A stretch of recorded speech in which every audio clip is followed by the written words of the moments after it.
Welcome to the Daily City with Mark Baratelli. I am Mark. I'm excited because this is episode 1. Hello, welcome to the world. I've been born like a baby out of a person who makes babies.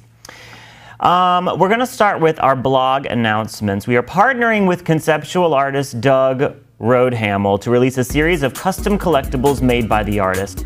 The series is called The Apathetics. One brand new design in the series will be handed out every Monday, 6 to 10 p.m. at the dailycity.com booth at the Audubon Park Community Market. The first 50 people to arrive at the booth will receive one. Those who receive a collectible must be signed up for the weekly newsletter put out by thedailycity.com. The 16th TheDailyCity.com mobile art show is Thursday, October 21st, 2010. If you don't know what this is, it's an art show in a U-Haul in downtown Orlando. And for October, we're going to have hundreds of 8.5 by 11 abstract prints and visual art created by artist Scarecrow, and he is originally from New York City. We're going to cover the entire interior of the U-Haul in these prints, and we're also going to have these gigantic 24 by 30 inch paintings that he's done slapped on a table that you can thumb through. It's going to be a really fun show.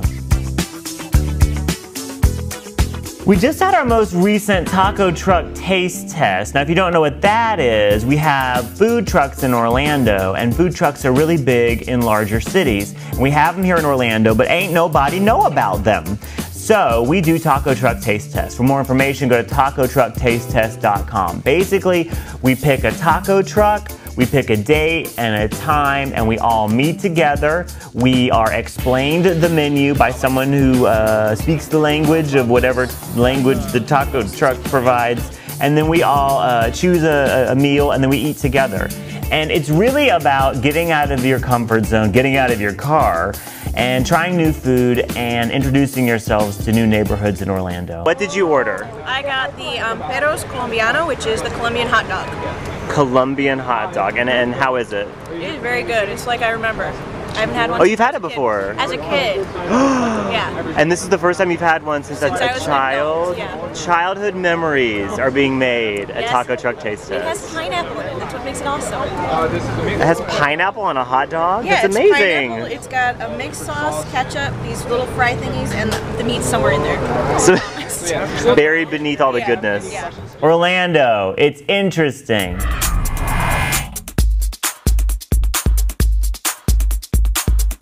The Orlando International Fringe Theater Festival swings around every year in May like a dead cat.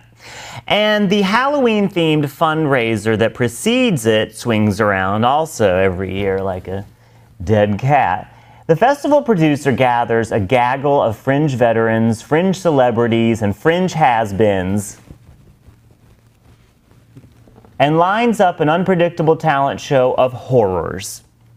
It's not horrible, it's Halloween themed. I got ya. Altogether, 20 performers will take up 3 hours of your life in an effort to entertain and work off some of the booze they downed backstage before the show. A couple notable names included in the roster are pianist Todd Kimbrough, performance artist Brian Feldman, singer and comedic theme park actor Janine Klein, a bunch of other people with too much time and not enough jobs, and me! I'm gonna be there singing the song Thunderball from the James Bond movie Thunderball with a surprise ending, so don't leave before I end my song. Raffles, live auctions, and plenty of in-jokes will abound. 1221 Gallery is a new-ish visual arts gallery, and they've got a great show hanging for October. It's called, and a part of November, it's called The Sweet Wild, featuring the work of local artist Gianelli Gelpi, you know that's Italian, Jessica DeSalvo, and Carly Andrews, that's white. Their art includes all types of media and one you may not expect, hand-sewn quilts. Grandmas, come on out to this show. The works of all three women are described as intensely colorful and imaginative. Judge for yourself, because I will, at 1221 Gallery in October and November. Swoosh. Watermark newspaper is a newspaper for gay people and those who can stand them. And they have announced a brand new event, which I am excited about for once. It's called Movies Out Loud, and it's like Mystery Science Theater 3000. They put a movie on, you come into the theater, you sit down, and they've got two great comedians or comedians on microphone who are going to comment on the movie that you're watching. It's called Movies Out Loud, and if you go to watermarkonline.com, you can find out more information. For their first movie was called Clash of the Titans, and their first two comedians were Jeff Jones and a drag queen. Need I say more? Watermark Online. Keep it up. Swoosh.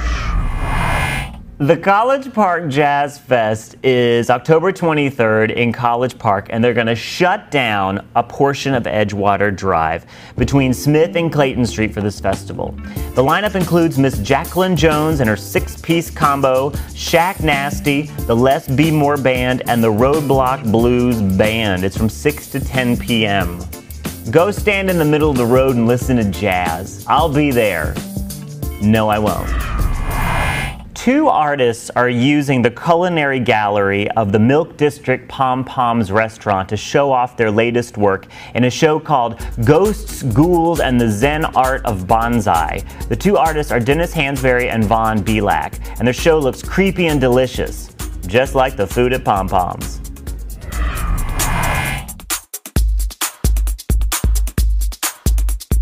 TheDailyCity.com was lucky enough to be given media credentials by the City of Orlando to cover the Amway Center's opening on October 10th, 2010. We got it all. We got the ribbon cutting ceremony. We got the mayor talking about how wonderful he is. And we got to tour the entire center and eat a lot of food. So come with us on our magical journey on opening day of the Amway Center.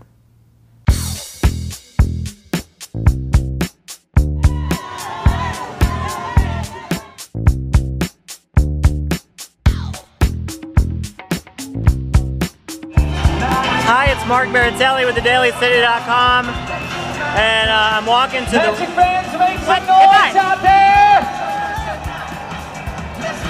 I'm walking to the ribbon cutting of the Amway Center in downtown Orlando. There's a lot of people here, a lot of loud music, but it should be a good time and very exciting for Orlando and for the basketball players.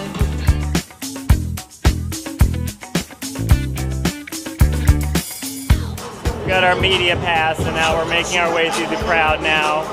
There's wires. That seems safe. There's not a lot of pushing and shoving. It is very crowded, though. It is very crowded. We're waiting for something to happen. A lot of cameras. The camera's pointed at a door that's not open yet. It'll probably open soon. Anytime now. Anytime. A lot of cameras. There's a lot of camera stands with no cameras on them. I don't know how that works. With us here on this momentous day in Central Florida history. You will be the first ones to set foot inside your completed Amway Center. I'm in a brand new suit that I bought this week and all tied up. Doesn't it look good?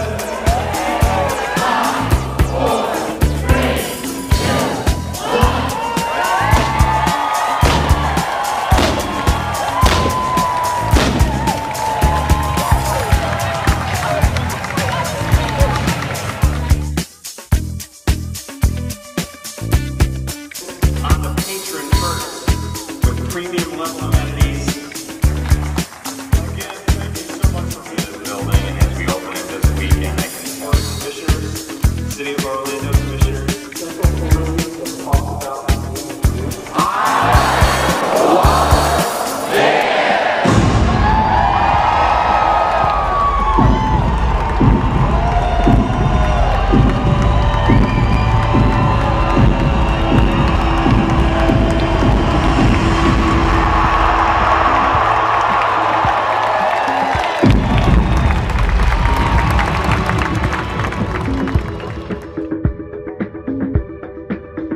they just wrapped up the mayor, the owner of the Orlando Magic, the owner of the building, the owner of the man who owns the building, who owns the Orlando Magic, the mayor's mayor, the county mayor, the city mayor, Mariah Carey. They were all here talking, and it was really interesting. And then it ended with this big "I was there" thing. And now we're going to go on the actual media tour to see this venue.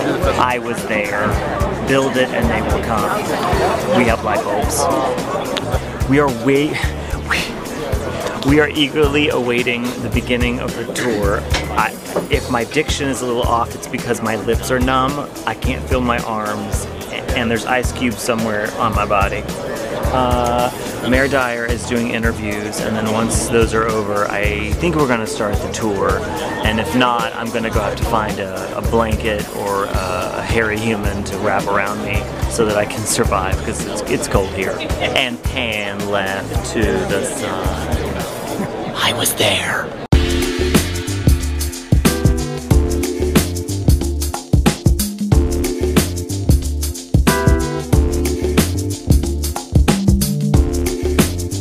So right now we're in the visitors' locker room, and as you can see, it's lovely. This is where all the basketball players come, and if they're not the Orlando Magic, they come here, and there's restrooms over there, and there's an entrance over there, and a lot of office chairs. So if they need to get some work done in between the games, they can come here and relax.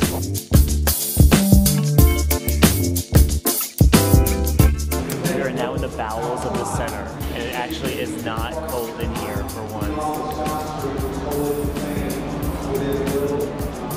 We're waiting to, I think, use the gigantic elevators that are behind me, and this is again once again in the bowels of the arena center place location.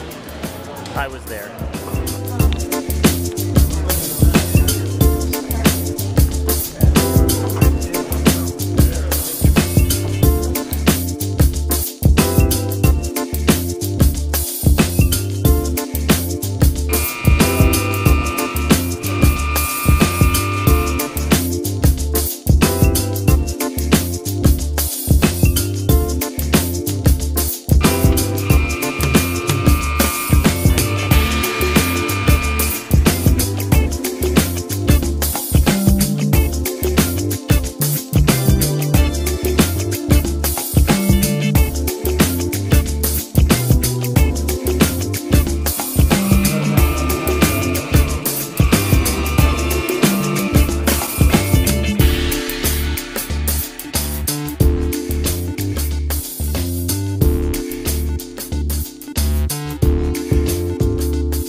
Another Amway Center event the Daly City got invited to was a private tasting of some of the food created by Chef John. Chef John is the man who created all of the food that you will be eating at the Amway Center. So at this private tasting, it was the mayor, it was some of his people, a few select media people, and me. So let's check out that tasting now.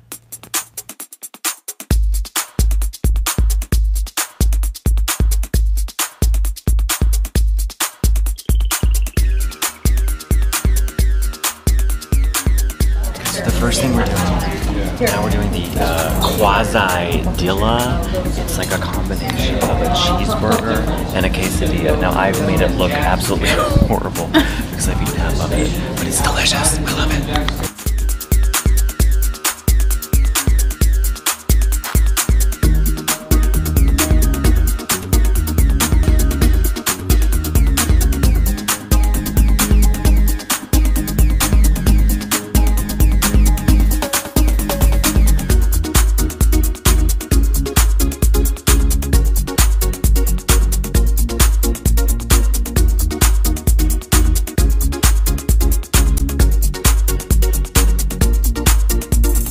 Okay, so the tasting is over, and the mayor is doing interviews, and the chef is doing interviews, and we're gonna get to talk to the chef in a second. But we tried all the food. It is, of course, amazing. And with this, a brownie pop, cake on a stick, have told you about that one months ago. TheDailyCity.com did. You're welcome. Chef John, the creator of all the amazing food here today. Chef John, nice to meet you. Nice to meet you. How did you come up with all this food? You just made it up off the top of your head? A lot of tastings, a lot of planning, a lot of inputs, a lot of seeing people, really looking around to see what people really like around here. Just really planning and sitting down and writing menus. Do you think the mayor was impressed? I think so. The mayor really enjoyed the food. What was his favorite dish? I want to say the magic seafood salad. The magic seafood salad was really good. There's a lot of seafood in there. Fish. How did you choose the brownie cake pop stick thing? Was that your decision? Brownie pops? Brownie pops. We've used them a couple of times here. We use them on the dessert card here, but it's something that the dessert lemon Patty makes. Everybody loves them around here. They know her, they know her product. And we just bring that product in here and try and help her sell more and bring people what they like over there. Cool. Thank you, Chef John. Thank you. Thank you for watching The Daily City with Mark Baratelli. Find us on Twitter at The Daily City. Find us on Facebook by searching for The Daily City. And remember, Orlando is wonderful. Do you know if these are